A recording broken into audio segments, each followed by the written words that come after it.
आधुनिक हिंदी कविता के विकास में छायावादी युग का विशेष महत्व है। प्रिय विद्यार्थियों, आज इस विषय पर हम ई कंटेंट में चर्चा करने जा रहे हैं। बीए भाग 3 का यह प्रथम प्रश्न पत्र है। देखिए, छायावादी युग में सन 1920 के आसपास जो प्रसिद्ध छायावादी कवि हुए हैं, उनमें निराला ने जूही की कली, प्रसाद ने कानन कुसुम, पंत ने पल्लव जैसी महत्वपूर्ण काव्य रचनाएं की हैं। और सन 1935 और 36-38 के बीच में प्रसाद की प्रौढ़ रचना कामायनी का प्रकाशन सन 1935 में होता है।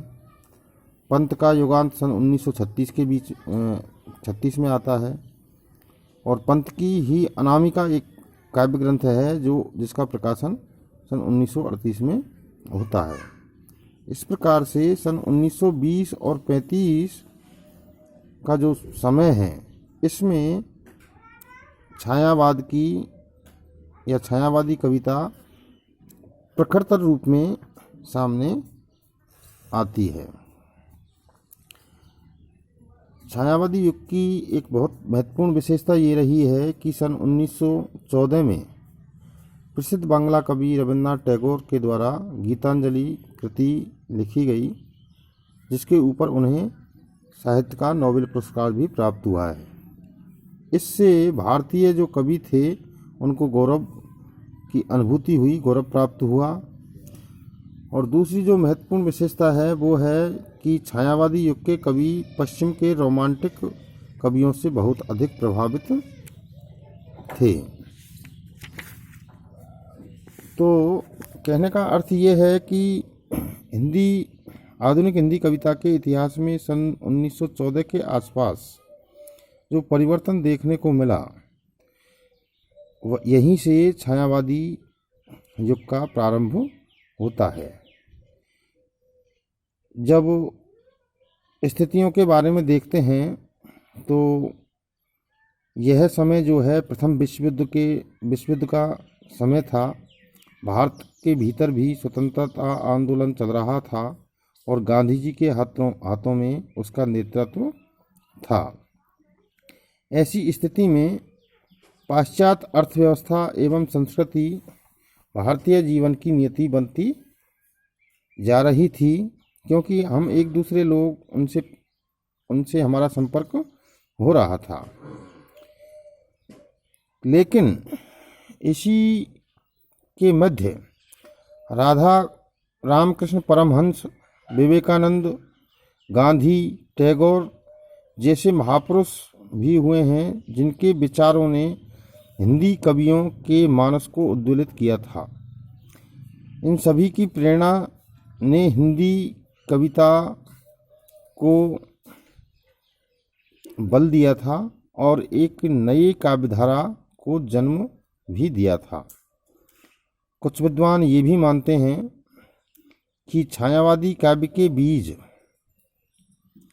रीति काल में जो बोधा, घनानंद जैसे संत कवि हुए हैं, उनसे माने जा सकते हैं। भारतेंदु जी के स्वच्छंदतावादी काव्य में भी इसके कुछ बीज तत्व मिलते हैं। द्विवेदी काल में जो इतिवृत्तात्मक और उपदेशात्मकता विद्यमान थी और नीरसता तथा स्थूलता की जो प्रक्रिया कविता के भीतर थी, यह भी छायावादी कविता का उन्मेष माना जा सकता है। छायावादी कविता के लक्षण हमें खास तौर से द्विवेदी युगों में मिलते हैं। द्विवेदी जी के द्वारा प्रकाशित जो सरस्वती पत्रिका थी और एक और पत्रिका थी इंदु, इनमें छायावादी प्रवृत्ति से युक्त कविताओं का प्रकाशन धीरे धीरे होने लगा था। और प्रसाद, पंत, निराला, महादेवी वर्मा इसके महत्वपूर्ण कवि उभर करके सामने आए हैं। छायावादी काव्य की संरचना में या छायावादी काव्य को जब हम विस्तार से देखते हैं तो छायावादी काव्य अमूर्त और अशरीरी सौंदर्य चित्रण की प्रवृत्ति इसमें मूल रूप से देखने को मिलती है। छायावादी काव्य सौंदर्य की आनंदपूर्ण अनुभूति से संपन्न है। कहने का अर्थ यह है कि इसमें आनंद की अनुभूति प्राप्त होती है। छायावादी कविता प्रकृति के आशीष सौंदर्य का आस्वाद भी करती है और इस प्रकार से छायावादी कविता प्रेम चित्रण और प्रकृति चित्रण को लेकर के विशेष महत्वपूर्ण रही है, किंतु इसके भीतर देश प्रेम की जो भावना है, मानवतावादी जो दृष्टिकोण है, वो भी हमें देखने को मिलता है। विश्व मानव की कल्पना भी इसके भीतर की गई है। तो सारी विशेषताएं को समेटते हुए हम ये कह सकते हैं कि मानव जीवन से में जो विषमताएं हैं उनको मिटाकर या कहें कि दुखी मानव को सुखी देखना ही छायावादी कविता का एक लक्ष्य रहा है। वह विश्व मानवता में ही स्वर्ग के दर्शन करती है।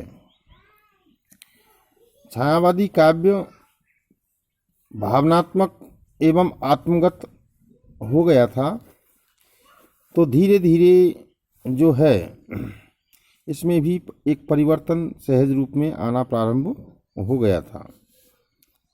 कवियों की जो कल्पना थी, उनकी अनुभूति थी उसके चिंतन का समाहार जो था उसमें रागात्मकता की प्रधानता थी। इसीलिए छायावादी काव्य को मूल रूप से गीति काव्य भी कहा जाता है। अभिव्यक्ति की जो नई भंगिमाएं हैं, नई सूक्ष्मताएं जो थी की तलाश छायावादी कविता के भीतर की गई है। छायावादी कविता सूक्ष्म प्रतिमानों को अपनाती है और मानवीयकरण जैसे सर्वथा नए अलंकारों की उद्भावना हमें छायावादी काव्य में देखने को मिलती है। वस्तुतः हम ये कह सकते हैं कि छायावादी काव्य स्थूल से सूक्ष्म का विद्रोह है। ऐसा कई आलोचकों ने भी कहा है। इसमें मानव वेदना की रागात्मक अभिव्यक्ति है और राष्ट्रीय चेतना का सर्वथा नूतन आयाम हमें देखने को मिलता है। जैसा कि मैंने पूर्व में बताया था कि यह समय भारतीय स्वतंत्रता का समय भी है। गांधी जी जैसे महापुरुषों ने स्वतंत्रता आंदोलन की बागडोर अपने हाथों में ले रखी थी। तो इस प्रकार से राष्ट्रीय चेतना का स्वर भी धीरे धीरे इस कविता में बिगुल बजा रहा था। और जब हम देखते हैं कि प्रसाद की कामानी जो कृति थी वो उसको हम छायावाद की या भारतीय साहित्य की एक अनुपम कृति के रूप में कह सकते हैं। तो इस प्रकार से छायावादी जो काव्य है उसका आधुनिक हिंदी कविता में विशेष महत्व रहा है।